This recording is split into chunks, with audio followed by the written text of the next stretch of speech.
Alors maintenant, on s'intéresse à la différenciabilité de la fonction valeur absolue de xy à la puissance alpha, et alpha c'est un paramètre positif, et il s'agit de montrer que cette fonction est différenciable en 0, 0 si et seulement si alpha est supérieur à 1,5. Alors différenciable, qu'est-ce que ça veut dire? C'est pas tout à fait pareil que dérivable. F est différenciable en un point x0, y0 si il existe un vecteur A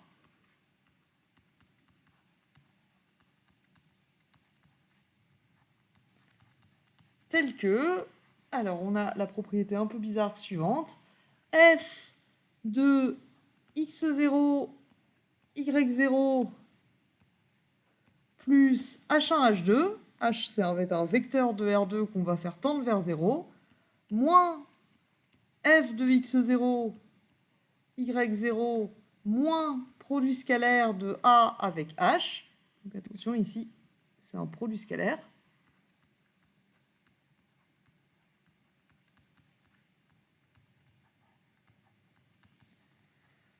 Le tout divisé par norme de H.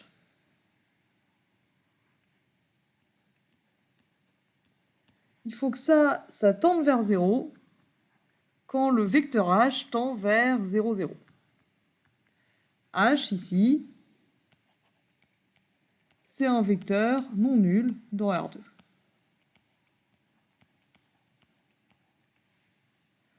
Et si c'est le cas, on dit que F est différenciable. Alors d'où ça vient, cette définition? En fait, ça vient du fait que pour les fonctions réelles, donc si on a une fonction à une seule variable, comme vous connaissez déjà, en fait, f est dérivable. Ah, pardon, il y a un truc que j'ai oublié de dire. Autant pour moi. On va supprimer tout ça. Là. Petit ajout. Dans ce cas, pardon, j'oubliais. Dans ce cas, le vecteur A, en fait, c'est pas n'importe qui. A, c'est le vecteur qu'on appelle le gradient de f en x0, y0. C'est-à-dire, c'est le vecteur de R2 qui contient les dérivées partielles df sur dx de x0, y0 et df sur dy de x0, y0. Donc en particulier, si f est différenciable, alors f est dérivable, elle a des dérivées partielles en x0, y0, et il faut en plus que ce quotient-là tende vers 0 quand h tend vers 0, 0.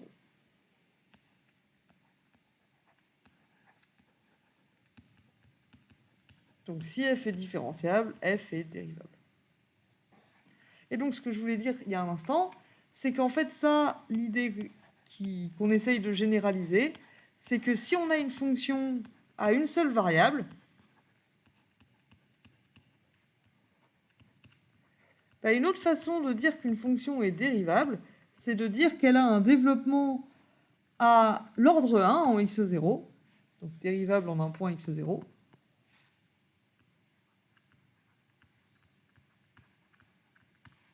si f de x0 plus h, vous pouvez le développer en un développement limité à l'ordre 1, ça fait f de x0 plus f' de x0 fois h plus un petit o de h. Petit o de h, ça veut dire que si je divise par h, ça doit tendre vers 0.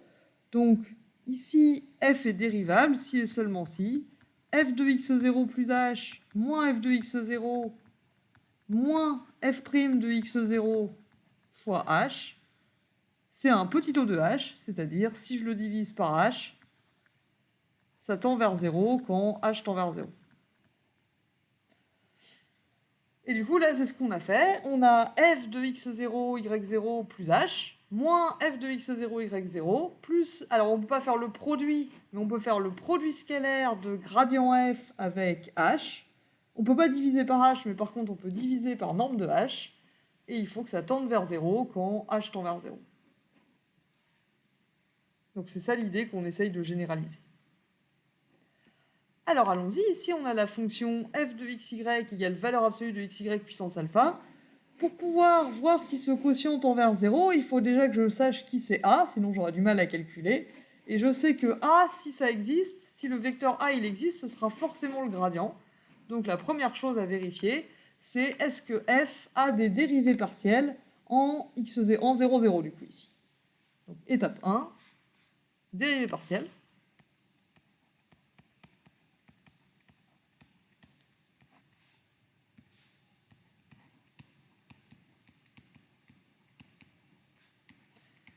Alors, comment on fait ça? On prend un réel h positif, pas positif forcément, mais non nul. Donc là, on étudie les dérivées partielles, donc il nous faut un taux d'accroissement de f de x0 et f de 0y, et il faut qu'on voit si le taux d'accroissement en 0 de ces deux fonctions a une limite quand h tend vers 0. Donc on commence par calculer le taux d'accroissement de f de x0 en 0, ça fait f de 0 plus h moins f de 0, 0, le tout sur h, il faudrait que ça ait une limite quand h tend vers 0. Ça nous fait f de h 0 sur h, puisque f de 0, 0, ça fait valeur absolue de 0 fois 0, ça fait 0. Mais f de h0, ça fait 0, ça fait h fois 0, le tout à la puissance, en valeur absolue, le tout à la puissance alpha. Bah, du coup, ça fait 0. Et 0 sur h, ça fait 0, et quand h tend vers 0, ça fait 0. Donc, f, elle est dérivable en 0, 0 par rapport à x, et sa première dérivée partielle, ça fait 0. L'autre taux d'accroissement, donc on calcule le taux d'accroissement de la fonction f de 0y, x il est fixé égal à 0, et on étudie la fonction par rapport à y seulement, et on regarde le taux d'accroissement en 0, donc c'est f de 0y, donc f de 0, 0 plus h, moins f de 0, 0, le tout sur h, et ça nous fait cette fois f de 0h moins f de 0, 0 qui fait toujours 0 sur h. Sauf que f de 0h, bah, c'est totalement symétrique de tout à l'heure. Ça fait 0 fois h à la puissance alpha sur h.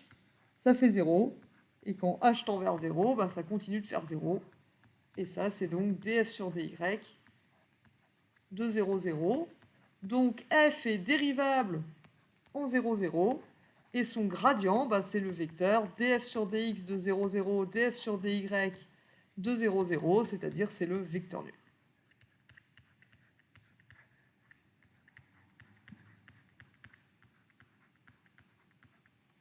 Une fois qu'on sait ça, on peut donc passer au calcul du quotient qui nous permet d'étudier la différenciabilité proprement dite. Ça, c'est notre étape 2. Étape 2.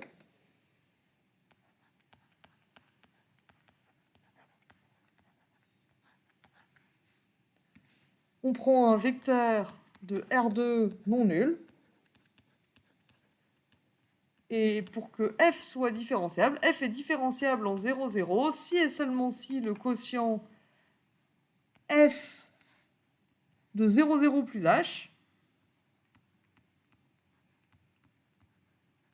donc h il est dans R2, il a deux coordonnées que je vais appeler h1 et h2. Il faut que je calcule f de 0, 0 plus h1, h2, moins f de 0, 0, moins le gradient de f en 0, 0, produit scalaire avec h, le tout sur norme de h. Et ça me fait f de h1, h2 sur racine de h1 carré plus h2 carré, du coup, c'est la norme de h, si on prend la norme euclidienne.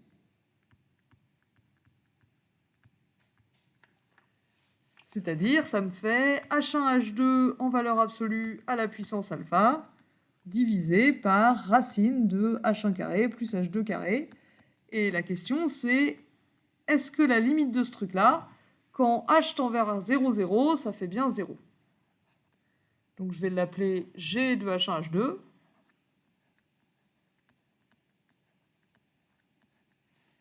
Et la question, du coup, c'est quelle est la limite de g de h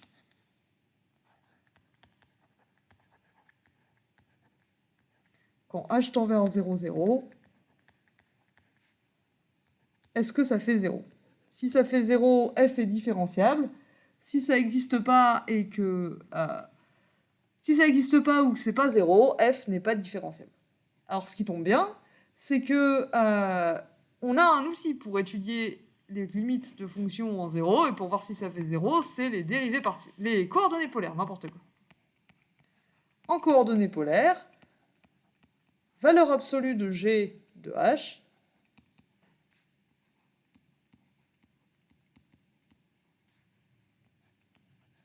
ça fait valeur absolue de g de r cos θ, r sinus θ, j'écris h en coordonnées polaires.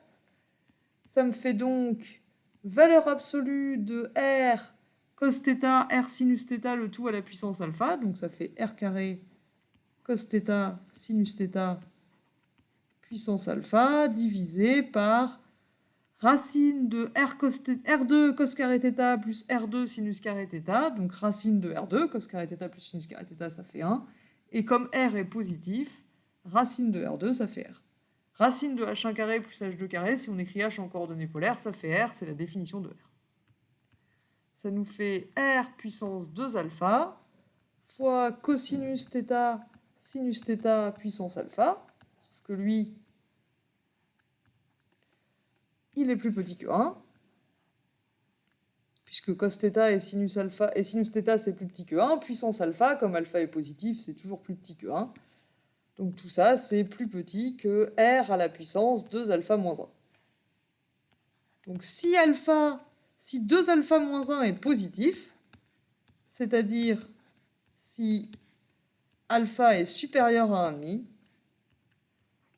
on a G de H1, H2 qui tend bien vers 0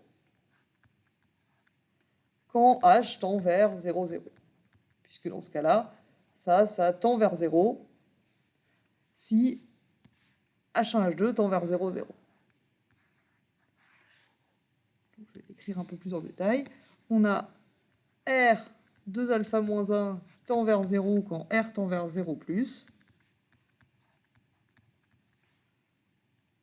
Donc le quotient qu'on a calculé tend vers 0. Donc f est différenciable en 0, 0. Par contre, si alpha n'est pas plus grand que 1, là, on ne sait pas. La dérivée partielle, les coordonnées polaires, excusez-moi, ne nous permettent pas de répondre. Donc, f est différentiable si alpha est supérieur à 1,5, c'est ce qu'on devait obtenir. C'est la moitié de ce qu'on devait obtenir. Et on doit aussi montrer que si alpha est inférieur ou égal à 1,5, alors f n'est pas différentiable. Maintenant, si alpha est inférieur ou égal à 1,5,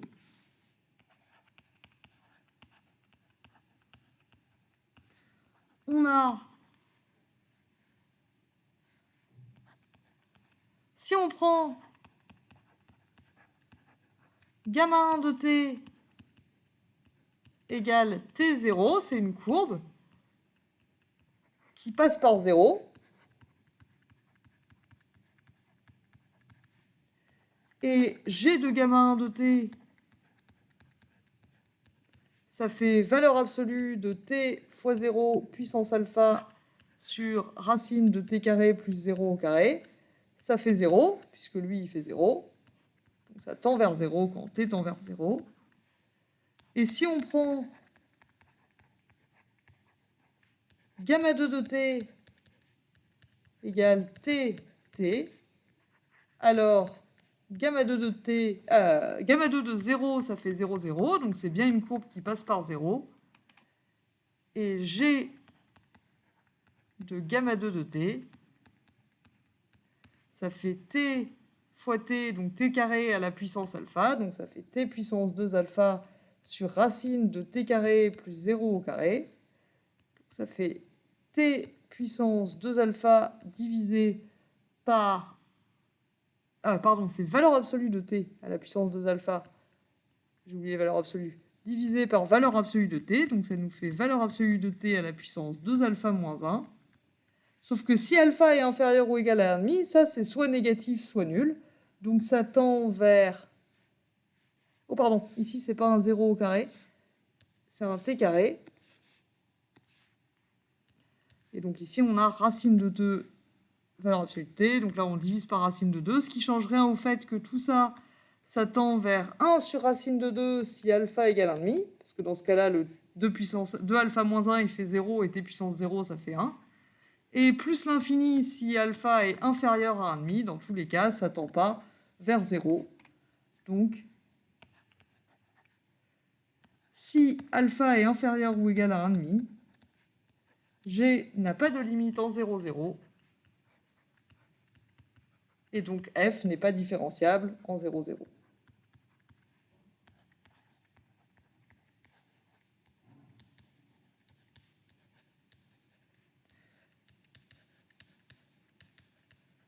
Et on a donc obtenu que dans le cas où alpha est inférieur ou égal à 1,5, f n'est pas différenciable en 0, 0. Et c'est la deuxième partie de ce qu'on devait obtenir. Et c'est donc tout pour cet exercice. Merci de votre attention.